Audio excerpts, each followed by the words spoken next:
Assalamu alaikum wa rahmatullah masu sauraro. Barkanmu da warhaka, barkanmu da sake saduwa da ku a cikin wannan shiri namu na daga taskar marubutanmu wanda yake zuwa muku daga nan Kugiya Hausa tare da ni Aisha Isa Ibrahim. Shiri ne wanda ake domin nishadantarwa, faɗakarwa, gami da ilmantar da masu sauraro. To har yanzu muna cikin littafin nan namu mai suna Firgita Samari, wallafar Kabiru Yusuf Anka. Bismillahirrahmanirrahim. Firgita Samari kashi na 5. Ba mafita face in nemi mai so in bashi abinsa, tunda ba nawa bane, idan Allah ya so ya bani nawa na halal. Gumi mai dumi ya ci gaba da karyo masa, ya fara duba a cikin tashar, daga bisani ya nufi wajen wasu da ya lura ma'aikatan tashar ne. Dabarar da Yusuf ya yi wajen neman mai jakar nan ta sa ya yi ta nema bai samu mai ita ba. Da a ce fitowa ya yi kai tsaye ya nuna kuɗi ne ya tsinta, da tuna an samu waɗanda suka ce nasu ne ko kuma waɗanda suka kwace, amma sai ya yi dabara ya ce jaka ya tsinta ta tsumbukarai mai kama kaza, ya ɓoye waccan ta ainihin a cikin wasu tarin tayoyi na tashar. Wani ma'aikatan tashar ma dariya ya yi masa, ɗaya ne ya taimaka masa suka yi cigiyar. Da suka gama ba su samu wanda ya ce tasa ba ce, sai ya ba shi shawarar ya je wajen ofishin 'yan sanda ya kwatanta masa inda yake. Abinda Yusuf bai sani ba, asalin jakar wani dan fashi ne ya sato ta, kuma yana cikin motar da ta isa tashar kafin motar su Yusuf din ta iso. Suna zuwa tashar sai ya lura akwai wasu mutane suna bin sa tun daga Kano. Yayi zaton ma'aikatan tsaro ne, dan haka ya jefar da jakar a tashar ya gudu. Suka bi shi, ashe su ma 'yan fashi ne kamar shi, sun biyo shi ne domin yin fashin jakar. Yusuf ya isa ofishin 'yan sandan, ya samu CRO, charge room officer, ya ja shi gefe. Ɗan kabilar Yoruba ne mai suna Kayode. Cikin Turanci suka yi magana. Yusuf ya dube shi sosai ya ce, yallaɓai tsintuwa na yi kuma na rasa mai ita. Inspector Kayode ya dubi Yusuf, me ka tsinta?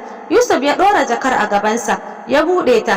Idanun Inspector Kayode suka firfito, ya ce, daga sai ko wani abu ka ɓoye a ƙasansu. Yusuf ya miƙa masa, ya ce, ban kaɗa ka gani idan wani abu na ɓoye. Inspector Kayode ya tura hannunsa, ya ce, ba sai na ban kaɗa ba, rufe ta, biyo ni.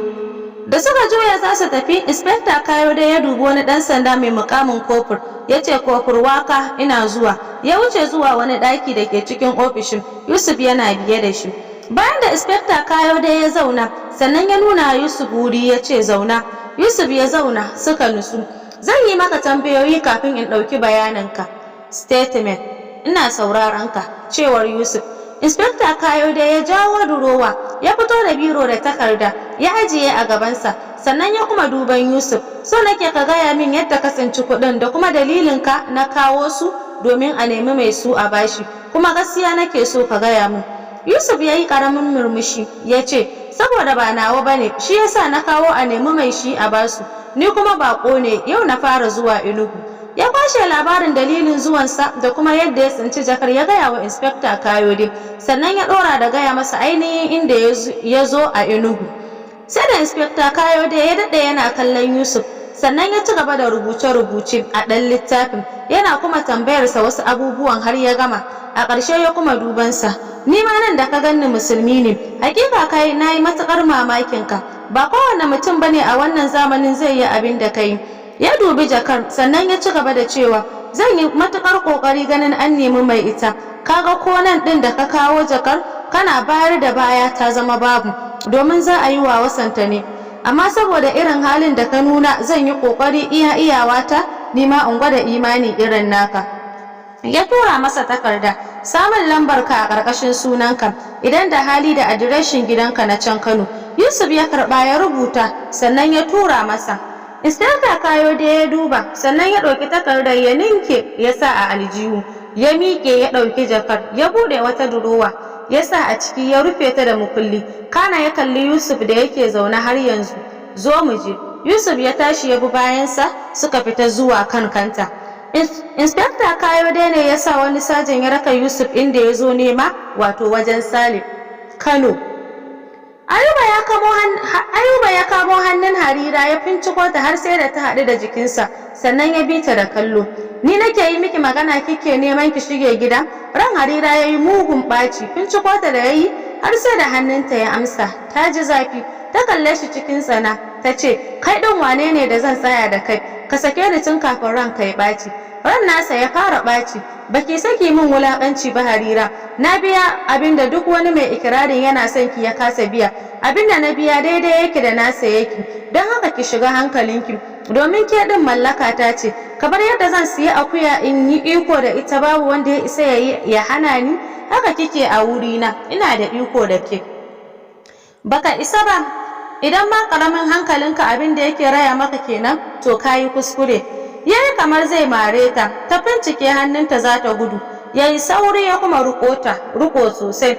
Harira ki ba a hankali, domin wallahi kina barazana ne da zaman lafiyar cikin gidanku, kar ki ga na jinkirta miki, kawai kyale kina yi, amma ba wai don jira ko ka'idar da aka ba masiyacin masoyin naki na jinkirta miki ba, kawai don raɗin kaina na yi hakan, amma idan kika kai ni bango to za ki ga wulaƙanci, kuma bari in gaya miki wani abu da baki sani ba, na yi miki daurin talala ne, domin na tabbatar matsiyacin naki ba zai taɓa iya samo sama da abin da na kawo miki ba, don haka ki zauna da shirin ranar cikar ka'idar, misalin karfe 8 na dare za ki fara fuskantar wulaƙanci na, kuma zan nuna miki ni wane ne, sai kin yi nadama.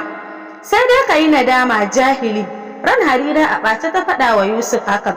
Ya yi dariya, haƙoransa guda biyu da suka wantare, ɗaya ya yi gabas ɗaya ya nufi yamma suka bayyana, ya ce madalla, a ranar za ki ga jahilci don zan nuna miki shi. Allah ya yi min tsari da kai, ta faɗa yayin da ta yi sa'ar kwacewa ta yi cikin gida da gudu. Ayuba ya yi tsaye yana wangala baki, a tunaninsa murmushi yake. Enugu. Sale da Yusuf zaune a ɗan ƙaramin wurin cin abinci, suna cin abincin, teburin shaƙe yake da abinci da lemuka iri-iri. Yusuf dai ya tarar da Sale fiye da yadda yake zaton shi, domin ya yi arziki sosai. Motocin hawa kusan 9 banda motocin jigilar kayan. Kamfanin na Sale abubuwa da dama suke sayarwa. Suna sayar da kayan wuta irin su talabijin da firji da sauransu. Sannan akwai shagunan da suke sayar da darduma da kafet. Sannan ga wanda ake sayar da kayan gini kamar su tile da kuma chrome da sauransu. A ransa ya tabbatar zai samu masharar hawayensa, tunda dai shi Sale ne ya ce ya zo, to yana da tabbatar faruwar abin da ya dace. Sale ya dubi Yusuf, yawanci mutanen mu gani suke ba za su iya yin kasuwanci a cikin sauran ƙabilu ba, alhalin kasuwancin ma ya fi daɗi da su, duk da ana tare kuma 'yan uwan juna ne, ƙasar mu ɗaya. Yusuf ya ajiye kofin da ke hannunsa ya ce, ai ƙasar ta mu ce an lalata mana ita, masu rainon namu turawa sun raine mu ne tare da gurɓata mu, yadda ba za mu zauna ƙalau ba, sannan shugabanninmu sun ci gaba da taya su mummunan aikin da suka ɗora mu a kan shi ya saka. Sale ya ce haka ne, amma in ban da haka ai da tuni mun manta da ci baya mun ci gaba. Suka yi shiru suna cin abinci, jim kaɗan Sale ya numfasa. Kai kika gaya mini makasudin abin da ke damunka. Ka san ni tun ina makaranta ina fahimtar cewa mutum yana cikin wani hali na damuwa ko na farin ciki. Zan gaya maka, amma sai mun gama cin abinci, cewar Yusuf. Sale ya yi dariya, ka manta tattaunawa ta samo mafita da jin daɗin zance ya fi armici idan ana cin abinci? Haka ne, in ji Yusuf, ya ɗauko ruwa ya kurɓa, sannan ya dubi gefensa, ya tabbatar babu wani a kusa da su, sannan ya kalli Sale.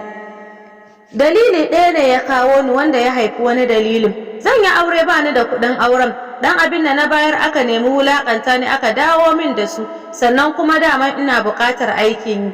Sale ya yi dariya ya ce, kai mu dai akwai mu da son yin aure Hausawa. Aure sunna ce kuma dacewa ne, in ji Yusuf. Sale ya girgiza kai, gaskiya ni ma tsokanar ka nayi, kuma aure shine mafita, domin sauran ƙabilun da ba sa yin auren da wuri kullum cikin aikata zina suke da yi wa mata fyaɗe. Shi jima'i babu wata halitta na jinsi da ba ta son yi, don haka hanya mafi dacewa ita ce a yi sa bisa tsari na addini da dalili, wato aure.